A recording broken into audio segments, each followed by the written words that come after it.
Jemaat IFGF Bandung dalam pengembalaan Bapak Pastor Henry Sugiono. Sangat bersyukur bahwa kita boleh berjumpa kembali pada ibadah, masih dalam ibadah online. Sungguh satu anugerah yang selalu kita boleh rasakan.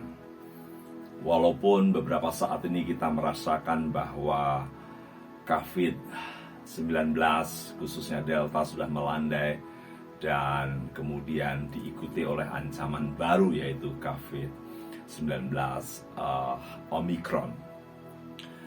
Ibu Bapak yang dikasih Tuhan, situasi ini tidak menghentikan semangat saya, semangat kita semua untuk berkata shalom, damai sejahtera, anugerah Tuhan, kekuatan Tuhan di tengah-tengah situasi yang masih belum pasti ini. Kita percaya bahwa firman Tuhan hari ini kembali akan meneguhkan, menguatkan kita semua. Dan kita berdoa supaya Roh Allah mengurapi firman-Nya pada hari ini. Mari kita berdoa, jemaat yang dikasih Tuhan, jemaat IFGF Bandung. Mari kita mohon pimpinan Roh Allah mengurapi setiap hati kita, mengurapi setiap hati saudara. Mari kita berdoa.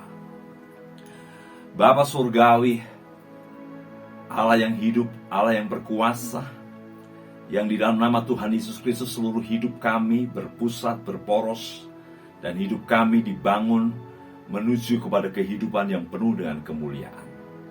Dan hari ini kami kembali memohon belas kasihan, urapan Roh Allah, Roh Kristus Yesus, untuk mengurapi setiap kami menikmati firman Tuhan. Kami puji, kami muliakan Engkau melalui firman-Mu yang akan kami nikmati bersama. Dalam nama hormat kemuliaan bagi nama Tuhan Yesus Kristus. Haleluya. Amin. Ibu Bapak yang dikasih Tuhan, walaupun ini sekedar anekdot yang saya ingin sampaikan kepada kita semua sebagai pengantar firman Tuhan pada pagi hari ini, izinkan saya mengangkat ini sebagai sebuah perenungan dan pembelajaran kita tentang hidup dan kehidupan. Saudaraku, dalam sebuah pelayaran yang mengarungi samudra luas, tiba-tiba salah satu penumpang perahu itu, kapal besar itu, keluar dari tempat kamarnya, mungkin mulai jenuh dia. Dia keluar dari kamarnya dan dia menemui kru dari nahkoda itu. Dalam suasana yang rileks, orang terdidik ini ngobrol-ngobrol dengan kru dari nahkoda itu. Dia bertanya begini, "Bapak, apakah Bapak dalam hidup ini suka atau paling tidak pernah belajar ilmu filsafat?" Kemudian kru nahkoda ini berkata, "Waduh maaf, saya tidak pernah belajar itu."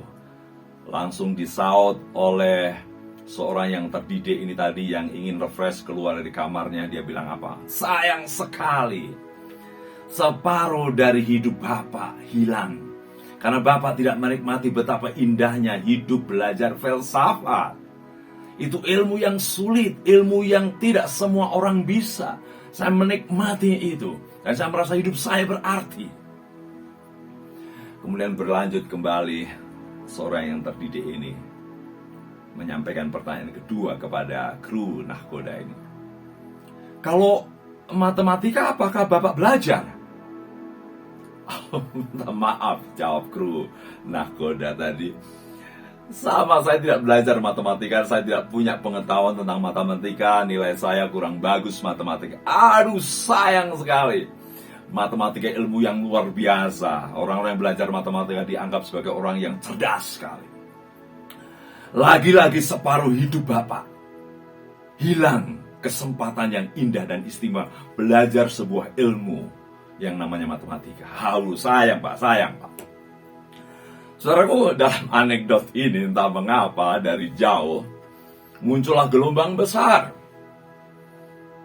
Kru nahkoda tadi dengan tenang-tenang melihat ini sebagai sebuah pembelajaran juga, sebagai balasan kepada seorang yang educated people, maaf, pronunciation saya kurang pas.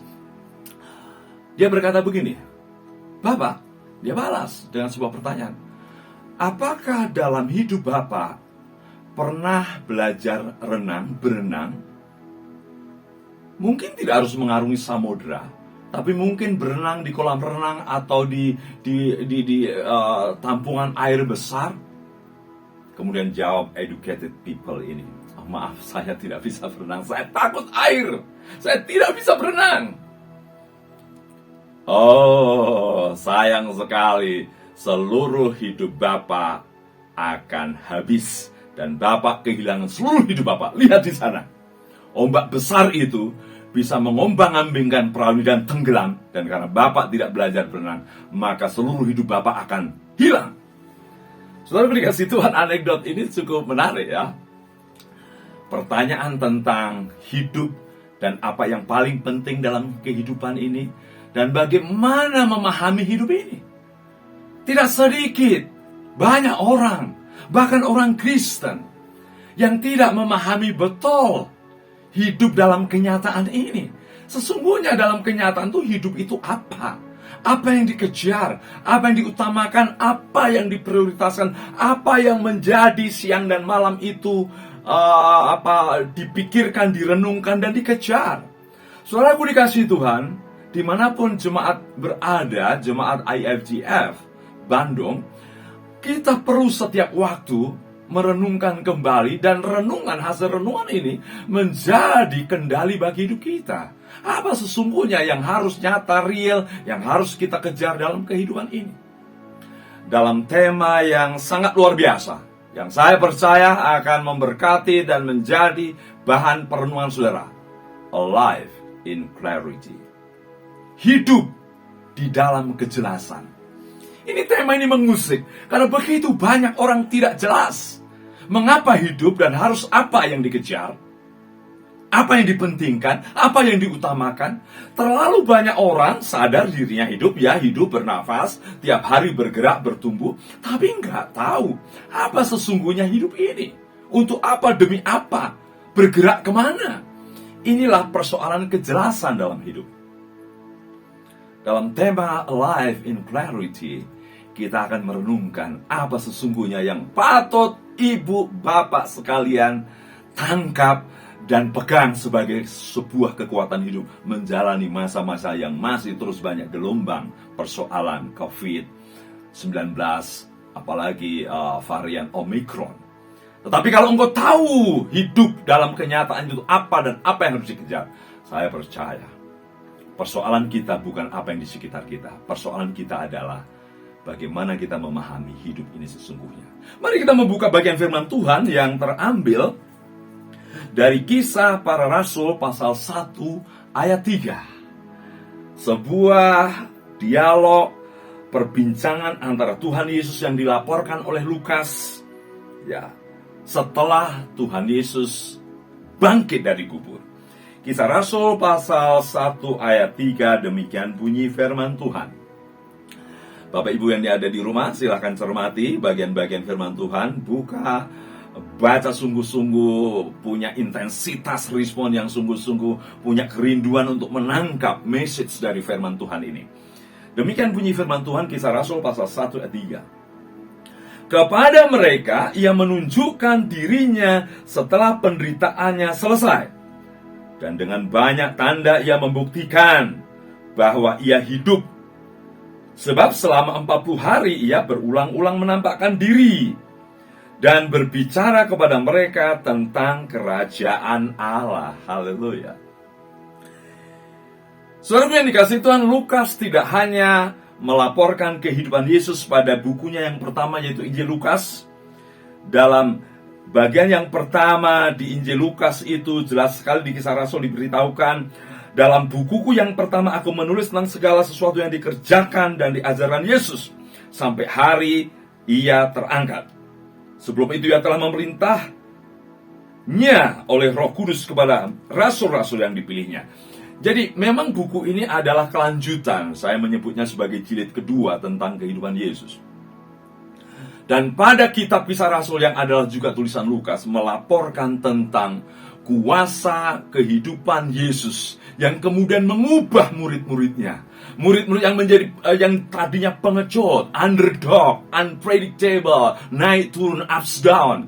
Setelah mereka mengenali kuasa kebangkitan dan kehidupan Yesus, mengalami perubahan yang luar biasa.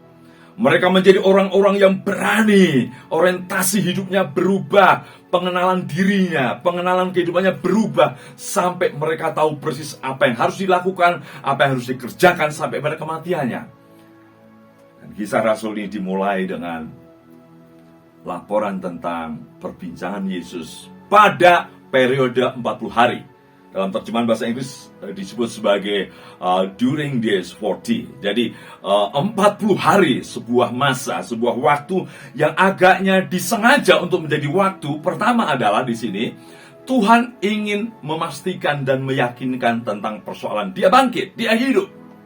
Dan yang kedua, pada waktu itu Tuhan menyampaikan tentang persoalan pelajaran besar tentang kerajaan Allah.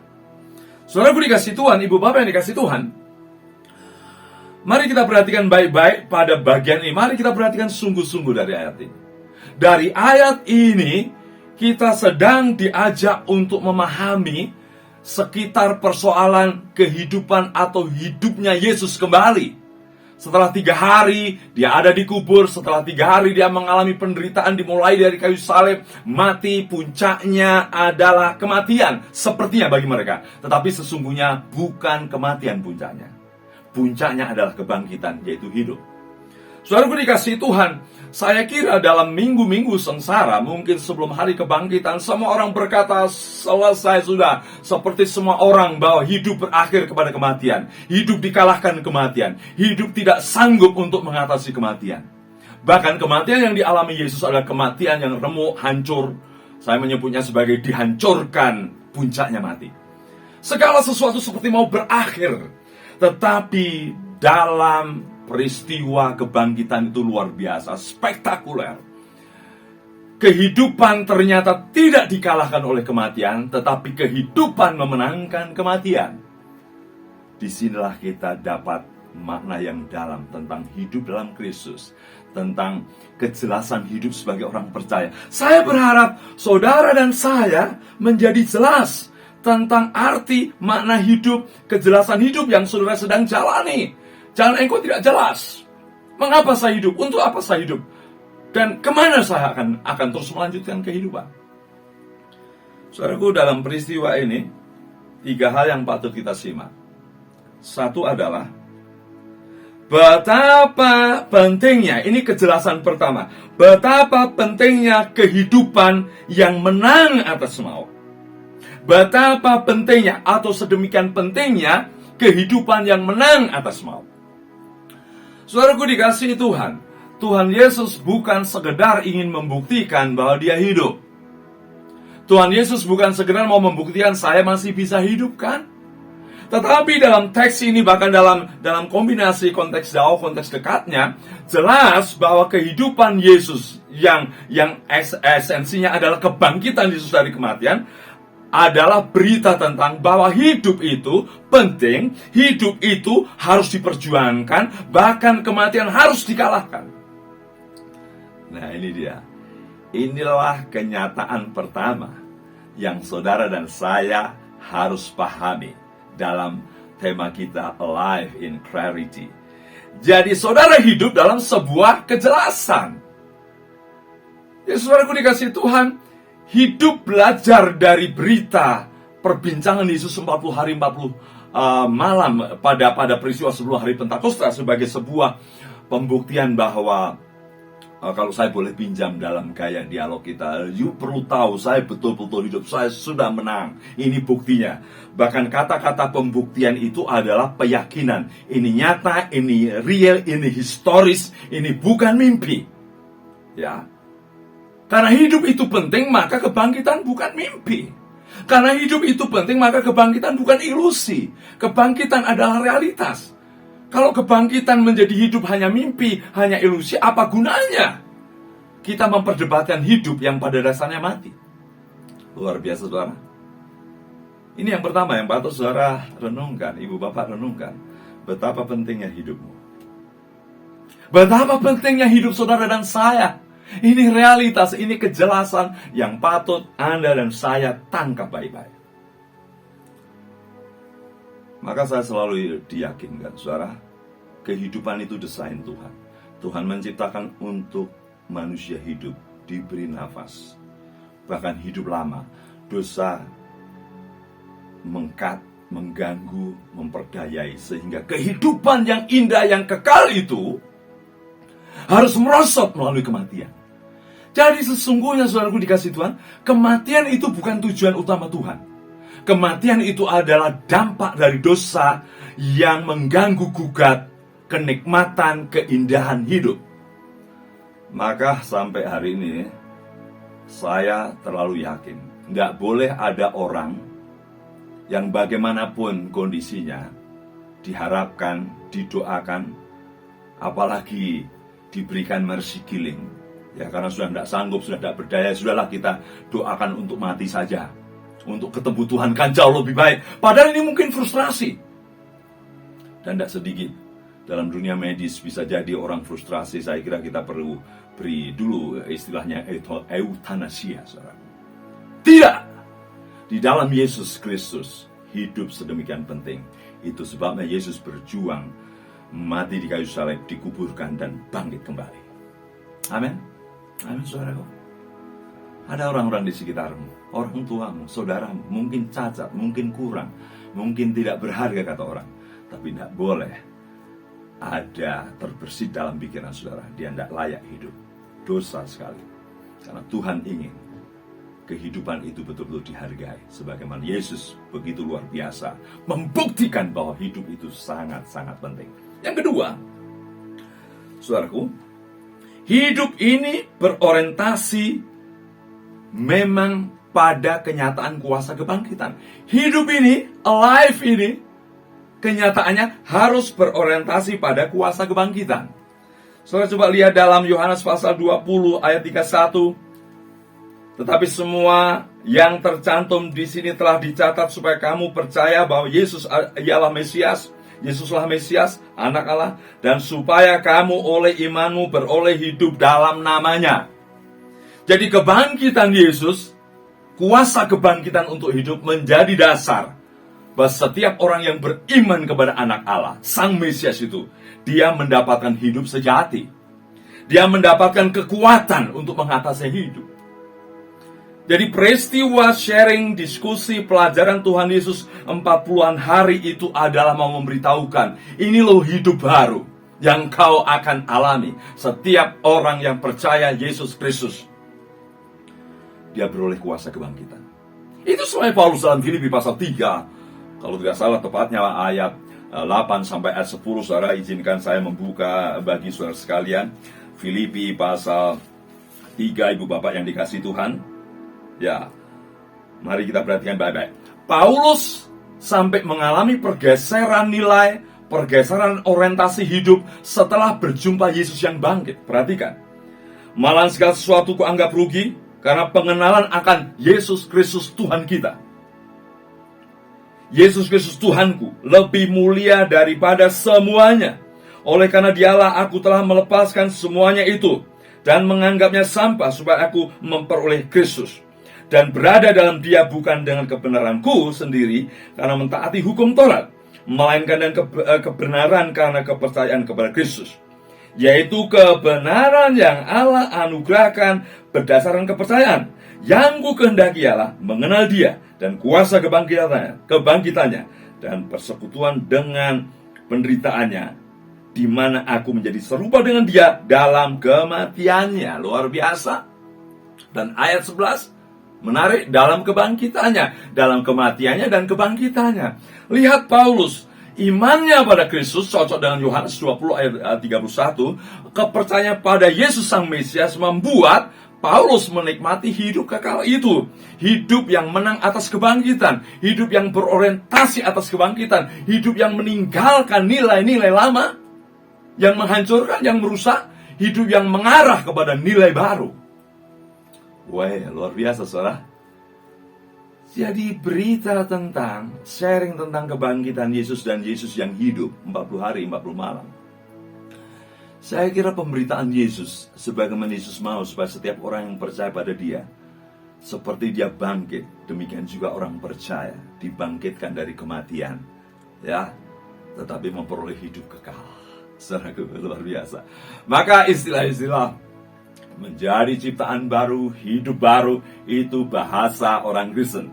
Jadi alive in clarity, jadi hidup dalam kejelasannya adalah hidup yang jelas bahwa saudara dan saya hakikatnya baru, hidupmu dikuasai, didasari, diberdayakan, dikuatkan oleh kuasa kebangkitan. Artinya apa, saudaraku? Luar biasa. Mungkin casing tetap sama, ya. Saudara boleh lihat kanan kiri, casing suamimu sama, istrimu sama, anakmu sama, tetapi ada kuasa kehidupan baru, yaitu kuasa yang menang atas maut. Itu kehidupan sejati. Bukan sekedar hidup yang turun-menurun akibat biologis, tapi setelah percaya Kristus, hidup yang mengalami belokan radikal. Sekarang hidup kita dikuasai oleh kuasa kebangkitan. Katakan dalam hatimu, katakan kepada keluargamu, suami istrimu, hidup kita ini beda. Casing bisa sama, tetapi hidup kita dikuasai kuasa kebangkitan. Semangat, berjuang, jangan minder, jangan capek, berjuang, menangkan pertandingan ini. Seperti Yesus harus memenangkan kematian dan hidup kembali dalam sebuah kuasa kemenangan. Jadi alive in clarity yang kedua adalah bahwa hidup dalam kenyataanmu sebagai orang percaya adalah hidup yang dikuasai oleh kuasa kemenangan. Yang terakhir, saudaraku dikasih Tuhan, saya senang sekali. Dalam waktu 40 hari itu mempersiapkan mereka. Tidak hanya memberitahukan bahwa imanmu padaku membawa kuasa kebangkitan kemenangan, pembaharuan, tetapi juga kepercayaanmu padaku untuk supaya kamu menjadi orang-orang yang adalah hidup dalam kerajaan Allah, membagikan kerajaan Allah, menyatakan kerajaan Allah. Ini cukup cocok dengan 1 Tesalonika pasal 2 ayat 12. Saudaraku ini kasih Tuhan, mari kita lihat baik-baik pada 1 Tesalonika pasal 2 ayat 12. Saya harap tidak keliru. Saudaraku, demikian firman Tuhan. Saya mungkin lebih tepat mulai dengan ayat 11. Kamu tahu betapa kami seperti bapa terhadap anak-anaknya telah menasihati kamu dan menguatkan hatimu seorang demi seorang, dan meminta dengan sangat supaya hidup.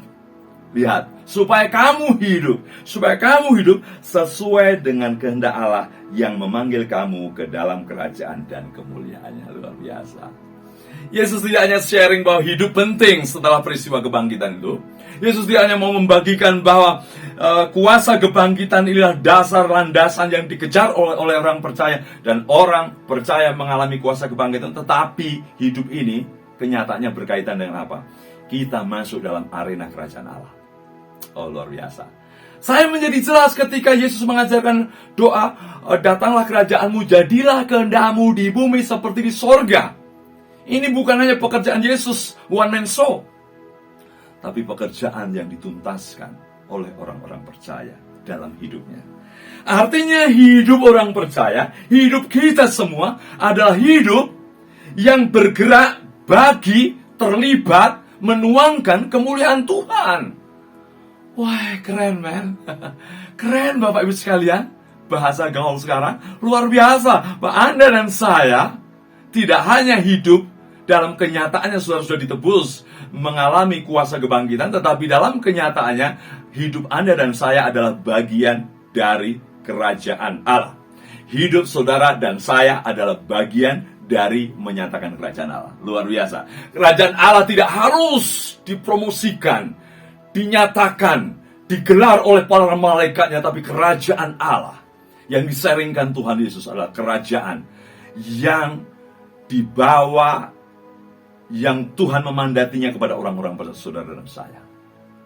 Amin, haleluya. Saudara dan saya adalah bagian dari penuangan kerajaan Allah yang didoakan Yesus. Datanglah kerajaanmu di bumi seperti di sorga. Melalui siapa? Setiap kita yang mengalami kuasa kebangkitan, yang mengalami kuasa kebangkitan, yang mengalami kehidupan karena kuasa kebangkitan. Jadi tolong renungkan baik-baik. Anda dan saya tidak netral. Anda dan saya punya misi, agenda, mandat yang begitu mulia. Kerajaan Allah dinyatakan, diperkenalkan melalui orang percaya. Inilah hidup. Inilah kenyataan hidup yang patut saudara dan saya renungkan. Haleluya. Mari ambil waktu sejenak, saudaraku. Mari ambil waktu sejenak. Situasi boleh silih berganti. Persoalan entah varian apa lagi yang akan muncul, derita apa lagi yang akan muncul, tapi kuasa kehidupanmu, hidup dalam realitas yang benar, mengenal kejelasan hidup itu apa, untuk apa, bagi apa, prioritasnya apa, ini kuncinya. Paulus begitu berbalik setelah percaya Kristus dan mengalami hidup baru. Segala yang lain bernilai sampah dan nol. Bukan berarti dibuang ya, tapi dibanding dengan perjumpaan hidup, kuasa kebangkitan Yesus, kematian dan kebangkitan, semuanya nol. Dan hidupnya menjadi lurus untuk kerajaan Allah. Hidupnya menjadi terarah bagi kerajaan Allah. Demikian juga saudara dan saya. Begitu Anda hidup dalam Kristus, ada kenyataan yang Anda perlu camkan. Satu, hidupmu begitu penting. Tidak boleh ada sikap merendahkan, mematikan, menyingkirkan orang yang hidup, apalagi belum percaya Yesus. Karena Yesus begitu luar biasa. Pentingnya hidup setelah kematian yang mengerikan. Kedua, hidup ini adalah kenyataannya. Kuasa kebangkitan yang menghidupkan saudara. Yang memampukan saudara untuk sanggup menghadapi banyak persoalan. Dan yang ketiga, hidup saudara menjadi agen kerajaan Allah. Supaya Bapa dipermuliakan dalam dagangmu, usahamu. Mari kita prioritaskan. Sekarang pertanyaan, kalau begitu, apa yang terpenting dalam hidupnya? Ambil waktu dalam beberapa menit. Sebelum waktu dan tempat saya kembalikan kepada Bapak Gembala. Ambil waktu 2-3 menit. Tenang. Masuk dalam kedalaman hati. Renungkan. Aku hidup. Tapi apa kenyataan-kenyataan yang harus ku terima dan ku alami dan ku rasakan? Renungkan. Renungkan baik-baik. Dan mulai hari ini saudara mengambil prioritas. Taruh hal-hal utama, semua perkara, semua hal saya harus kerjakan dalam koridor, dalam kepentingan kerajaan Allah. Usaha, dagang, perjuangan hidup sehari-hari. Saya percaya kalau engkau berjuang dalam bingkai platform seperti ini, engkau mewakili, engkau alat kerajaan Allah. Saya percaya Tuhanlah yang menyanggupkan Anda berhasil dan memenangkan setiap pertandingan. Apa yang kau kejar? Apa yang kau cari? Semua yang kau cari diletakkan dalam kepentingan kerajaan Allah. Inilah hidup, kenyataan hidup sesungguhnya sebagai orang percaya. Mari kita ambil waktu sejenak, camkan baik-baik. Hidupmu sedemikian berarti. Itu sebabnya Yesus bangkit untuk hidup, supaya engkau juga mengalaminya.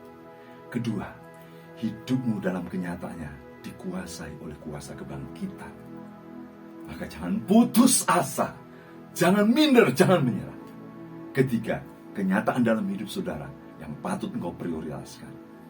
Terus memuliakan Tuhan, mencari kehendak Tuhan, mengungkap kehendak Tuhan dalam setiap bidang hidupmu.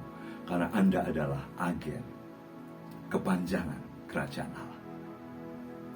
Mari kita tundukkan kepala.